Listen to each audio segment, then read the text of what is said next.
కొబ్బరికాయలు 2 తెచ్చినారు కదా, ఆ 2 కొబ్బరికాయలు తీసుకొని కొట్టండి. మగవాళ్ళు 2 కలిపి కొట్టండి. ఒకటే కొబ్బరికాయ వెళ్తుంది, దాంట్లో ఒకటే వెళ్తుంది, 2 పగలే.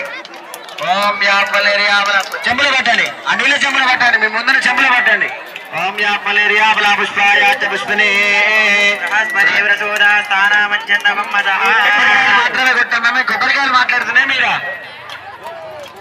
కొబ్బరికాయలు మాట్లాడుతున్నాయి మీరా, ఎందుకు ఇంత డిస్టర్బ్ చేస్తున్నారు స్వామి? మనుషులు మాట్లాడతారా కొబ్బరికాయల? కొబ్బరికాయ కొట్టిన తర్వాత కొబ్బరి నీళ్లు మీ ముందున్నటువంటి కలశం బిందెలో పట్టండి, చెంబులో. ఓం యాపలేరియాబల పుష్పాయ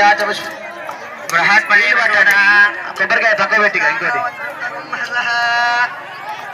అమ్మా, కొబ్బరికాయ కొట్టని చెప్పినాం కానీ మాట్లాడని చెప్పలేదు. 2 కొబ్బరికాయలు కలుపుకూడదు, 1 కొబ్బరికాయ పగులుతుంది. ఆ నీళ్లు చెంబులో పెట్టండి, నీళ్లు చెంబులో పెట్టండి, సరిపోతాయి. మీరు మాట్లాడద్దమ్మా, వ్యర్థంగా మాట్లాడితే మహాదోషం అది.